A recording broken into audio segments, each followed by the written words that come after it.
Okay, guys, welcome to the first episode of Ask the Barn Geek. This is a video podcast for now, but I might do audio later. I might throw this up on iTunes later, but it all depends on how many questions we get from you guys if we can do this on a regular basis.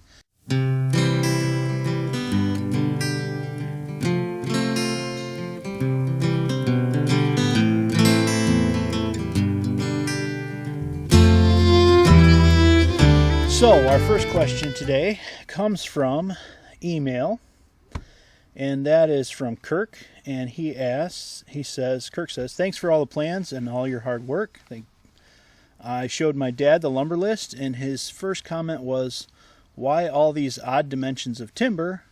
A comparable at regular lumberyard would support just as well. Is there a reason for using, for example, a true 2x4 as opposed to a 1.5 by 3.5?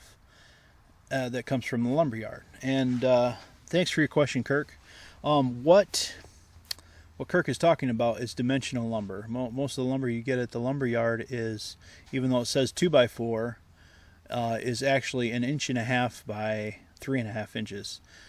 So that, and the reason they do it that way is that's kind of a standardized lumber size for modern construction.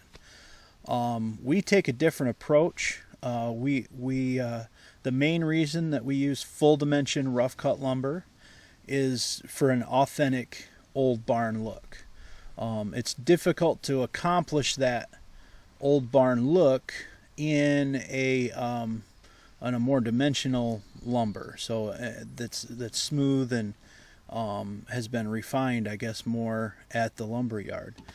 That's one reason that we do that. Another reason is rough cut lumber. I wanted to design these barns to use rough cut lumber so that it would encourage people to use local sources for their lumber, locally harvested and locally sawn, small businesses. And rather than going to the big box store and grabbing, 2x4s, 2x6s, and that type of thing off the shelf, the list is designed to where you can go to a local sawmill and say, can you cut me these dimensions of material? So that keeps your local money more in the local economy.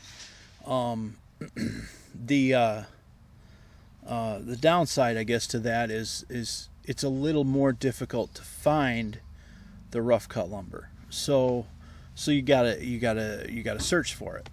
But once you do find it, it's one of those things where it's kind of a diamond in the rough, literally, because you're getting rough lumber. And I would say, in all my experience, I have seldom come across lumber that is in better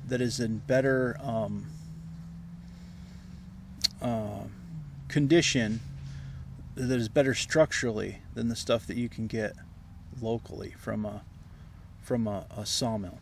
If you're building a barn, tell them I need these 6x10s, 20 feet long, and they need to carry a loft. They need to be structural. Grade them at least number 2, like the plans say. And your sawyer is going to say, oh, yeah, we can do that. Most sawyers know. They have this knowledge. They've learned over the years that what is structural number 2 grade? What is structural number 1 grade?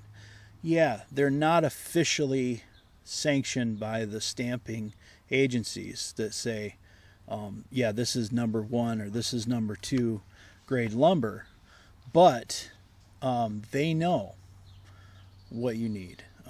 For the most part, and they're going to treat you right because it's their reputation on the line, their local reputation, because they live where they live in the community that they serve. These big box stores don't. They could care less. They care, but there's not that level of caring involved with a local supplier. So I encourage you to use local rough cut lumber. That's not as hard as you think to find it. Excuse me. And we've got a video in the members area that goes into detail on how to find those kind of diamond in the rough suppliers. Another reason that we use rough cut lumber and the dimensions that we do, for example, the 3x6 purlins, that is a different size. You don't find that, off the shelf at the lumber yard. The reason we use that lumber or that size is that it's structurally designed to be the most efficient size for that purpose. Same with like 6x10, 6x8s, 6x6 of course is a more common size. And our 6x6 knee braces, all of those have been designed to be the most efficient use of lumber. So you don't have to buy material that's too big for your project, and you don't have to buy so you're not spending money that you don't have to spend. And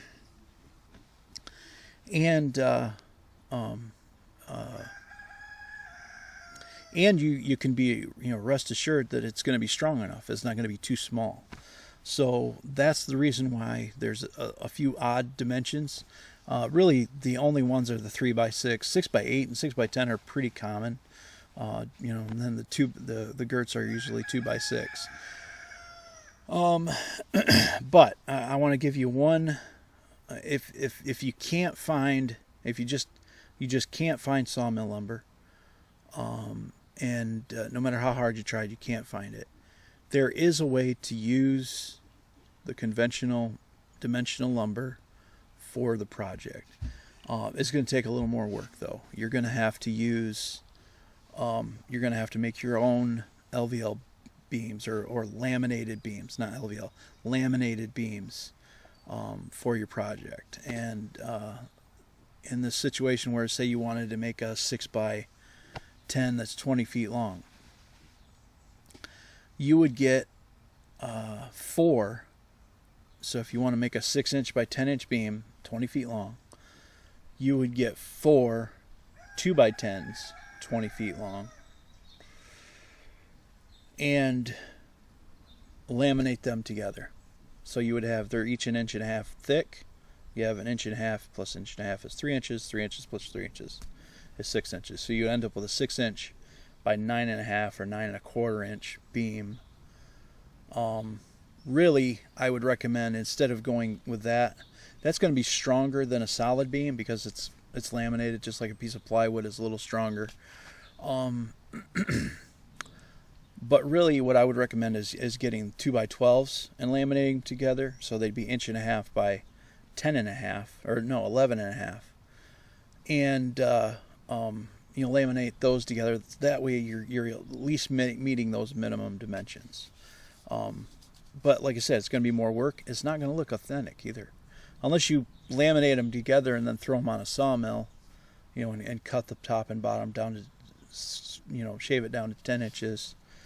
But at that point, you might as well, if you've got your own sawmill, you might as well cut logs out of your own, or cut beams out of your own logs. Whether you buy them from a local logger or tree service, or you just get them off your own land. So that's what I'd recommend. I don't recommend using dimensional lumber if you can avoid it at all. I hope you guys enjoyed this video, and or podcast, or however you listen to it, however it came to you. And we'll catch you on the next one. Oh, if you want to send in a question for Ask the Barn Geek, you can send that to info@barngeek.com, and or you can call 800 number 888-835-1466, and we'll be happy to answer your questions and the best that we can. So have a great day, guys, and we'll talk to you on the next one. Thanks. Bye.